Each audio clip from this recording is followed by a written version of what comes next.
আসসালামু আলাইকুম। ওয়ালাইকুম সালাম। ভালো আছেন? আলহামদুলিল্লাহ ভালো আছি। আপনি তো আল্লাহ ভালো আছেন স্যার? হ্যাঁ, এই তো আলহামদুলিল্লাহ। স্যার একটা গান শোনাবেন নাকি? একটা হয় আমার নিজের একটা গান চলচ্চিত্র, আমি ছোট থেকে ঢাকা শহরে আসলাম বহুদিন থেকে। আচ্ছা, শোনান। জীবন কাঠে যুদ্ধ করি, প্রাণের মায়ায় সঙ্গ ধরি, জীবনের স্বাদ নাহি পাই। ও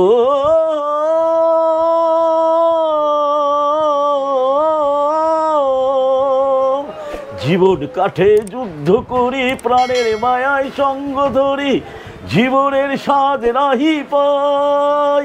হাতছানি মোরে বিদ্যুৎ আমায় হঠাৎ করে চমকে দাঁড়ায়, হাতছানি মোরে বিদ্যুৎ আমায় হঠাৎ করে চমকে দাঁড়ায়।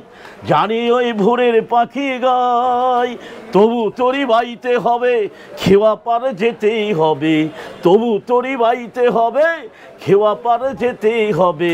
যত ঢেউ উঠুক সাগরে, তীর হারা ওই ঢেউয়ের সাগরে পাড়ি দেব রে, তীর হারা ওই ঢেউয়ের সাগরে পাড়ি দেব রে।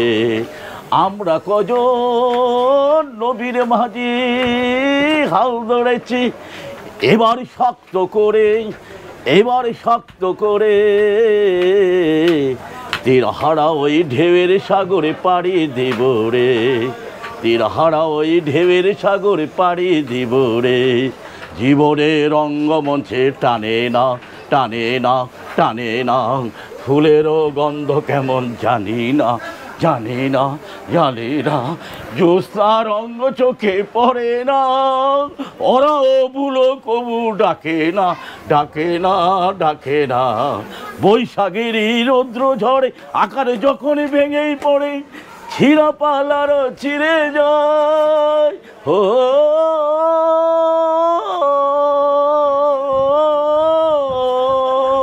বৈশাখের রৌদ্র ঝড়ে আকারে যখন ভেঙেই পড়ে, ছিঁড়া পালারও ছিঁড়ে যায়। ঘর বাড়ি ঠিকানা নাই, দিন রাত্রি জানা নাই, ঘর বাড়ি ঠিকানা নাই, দিন রাত্রি জানা নাই, চলারও সঠিক নাহি পাই। তবু তোরই বাইতে হবে, খেওয়া পারে যেতেই হবে, তবু তোরই বাইতে হবে, খেওয়া পারে যেতেই হবে। যত ঢেউ উঠুক সাগরে মাঝি, যত ঢেউ উঠুক সাগরে মাঝি, যত ঢেউ উঠুক সাগরে। খুব সুন্দর, খুব সুন্দর হয়েছে, খুব সুন্দর হয়েছে। জীবন বিপ্লব বইটা গেলে স্মৃতি থাকবো। আপনি কিছু বলতে চান? হ্যাঁ, আমি আর কি বলতে চাবো, আমার জীবনটা তো অন্ধকার ফুটপাতে জীবন যাপন করছে বহুদিন থেকে, ঘর বাড়ি নাই। এই জন্য এই গানটা গাইলেন? হ্যাঁ। আচ্ছা, ঠিক আছে, ধন্যবাদ আপনাকে। আসসালামু আলাইকুম। আলহামদুলিল্লাহ রাব্বিল আলামিন।